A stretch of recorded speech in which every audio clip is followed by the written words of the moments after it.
கர்த்தர் உமது மன விருப்பத்தின்படி உமக்கு தந்தருளி உமது ஆலோசனைகளெல்லாம் நிறைவேற்றுவாராக.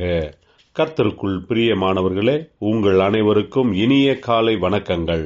இன்றைய வேத வசன தியானத்திற்கென்று நாம் தெரிந்தெடுத்திருக்கும் வேத பாகமானது லூக்கா 1 அதிகாரம் 13 தூதன் அவனை நோக்கி, சகரியாவே, பயப்படாதே, உன் வேண்டுதல் கேட்கப்பட்டது.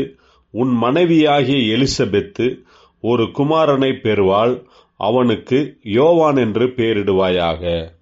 பிரியமானவர்களே, இன்றைய வேத தியானத்தின் தலைப்பு ஜெபத்திற்கான பதில் என்பதே. கணவன் மனைவியான சகரியா எலிசபெத் என்பவர்கள் இருவரும் கர்த்தரிட்ட சகல கற்பனைகளின்படியேயும் நியமங்களின்படியேயும் குற்றமற்றவர்களாய் நடந்து தேவனுக்கு முன்பாக நீதி உள்ளவர்களாக இருந்தார்கள். ஆசாரிய ஊழிய முறைமையின்படி சகரியா தேவாலயத்திற்குள் பிரவேசித்து தூபம் காட்டுவதற்கான சீட்டை பெற்றான்.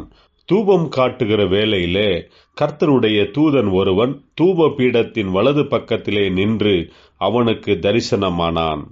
சகரியா அவனை கண்டு கலங்கி பயமடைந்தான்.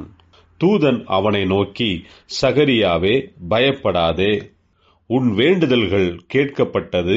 உன் மனைவியாகிய எலிசபெத்து ஒரு குமாரனை பெறுவாள். அவனுக்கு யோவான் என்று பெயரிடுவாயாக என்றான். பிரியமானவர்களே, இந்த சகரியாவும் எலிசபெத்தும் மிகவும் வயது முதிர்ந்தவர்கள். கர்த்தரே அவர்களுக்கு ஒரு குமாரன் பிறப்பான் என்று வாக்குத்தத்தம் கொடுக்கிறார். யோவான் பிறந்து ஆண்டவரான இயேசுவுக்கு வழியை செவ்வைப்படுத்துகிறவனும், இயேசுவே தேவனுடைய குமாரன், அவரே தேவனுடைய ஆட்டுக்குட்டியானவர் என்பதை சாட்சியாக அறிவிக்கிறவனாய் தேவன் அவனை தெரிந்து கொண்டார். சகரியா எலிசபெத்தின் அநேக நாட்களான வேண்டுதல் ஜெபத்திற்கு கர்த்தர் ஏற்ற சமயத்தில் பதில் கொடுத்து அவர்களுக்கு யோவான் என்ற மகனை கொடுத்தார். நம்முடைய ஜெபங்களும் தேவனிடத்தில் போய் சேருகிறது.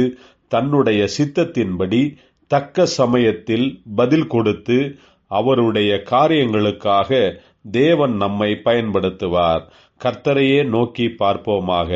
ஏற்ற சமயத்தில் கர்த்தர் கிரியை செய்து நம்முடைய ஜெபங்களுக்கு பதில் கொடுப்பார், ஆசீர்வதிப்பார்.